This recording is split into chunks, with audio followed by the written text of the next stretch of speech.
watch out mga idol. Ayan, magandang umaga po sa inyong lahat. For today's vlog mga idol ay magluluto po tayo ngayon ng ginataang makarel. Ayan mga idol. So ayan mga idol, nagisa na po tayo ng sibuyas, bawang, luya at saka initos-nitos muna natin sa mga idol. So ayan, halu-haluin lang po muna natin mga idol yung ating mga sangkap hanggang sa medyo maging brownish siya. So ayan mga idol, ay maglalagay na rin po tayo ngayon ng kamatis. Ayan, una po natin yung kamatis mga idol. Ayan, para medyo magkaroon ng lasa mga idol. So isunod na rin natin mga idol yung ating bell pepper mga idol, red bell pepper, para magpadagdag lasa rin po yan mga idol sa ating ginataan. So ayan mga idol, simpleng luto lang po ito mga idol, pero napakasarap mga idol. Ito po ay yung makarel mga idol, ang ating gagataan. Namiss ko lang kasi kumain mga idol ng makarel na ginataan mga idol, kasi medyo matagal na tayong hindi nakakapag luto nito. So ayan mga idol, sinabay ko na rin dyan mga idol yung ating gata. Ayan, masarap sana mga idol kung meron tayong fresh na gata mga idol, na yung ano talaga, yung galing sa buko talaga. Ayan, nilagyan ko na rin po yan mga idol ng ng chicken cubes mga idol, para pampadagdag lasa.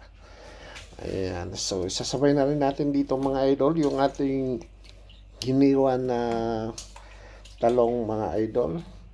So para maluto rin mga idol muna yung ating gulay. So yan mga idol, ilalagay lang natin dyan at siyempre ihahalo muna natin, mikos-mikos muna natin mga idol. Ayan, ayan, hanggang sa hanggang sa maluto rin siya mga idol. Alright, kung titingnan nyo mga idol, napakasimpleng luto lang ito, pero napakasarap mga idol. Ayan. So ayan mga idol, maglagay na rin po tayo dito ng ng garlic powder mga idol. At saka sunod na rin natin dito yung durog na paminta, para naman medyo may lasa yung ating niluluto. Ayan, di ba? Ayan, dagdagan na rin natin ng ng asin, para merong nanlasa yung ating niluluto mga idol. At ihalo-halo lang muna natin mga idol, para medyo sumarap at mahalo yung ating mga sangkap na nilagay sa ating nilulutong ginataang makarel. Yan.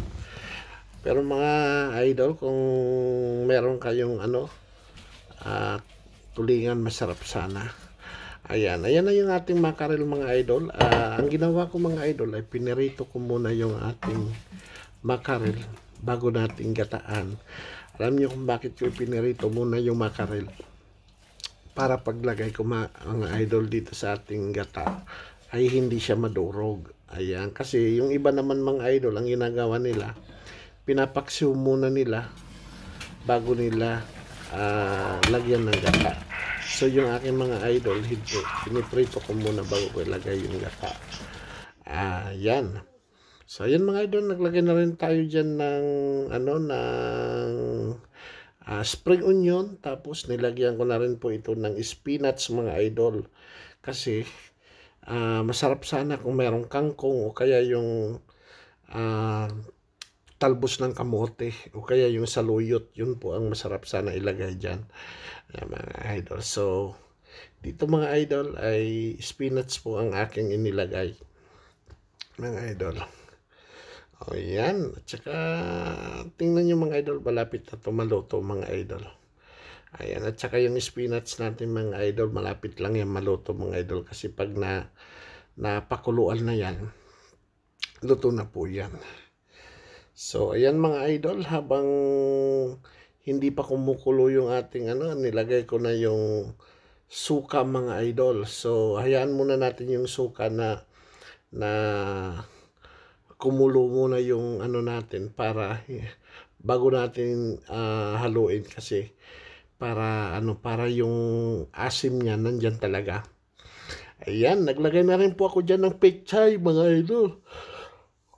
Ayan, pechay po at saka tinakpan ko na rin para hanggang maluto. Ayan, okay na mga idol, yung ating niluluto mga idol.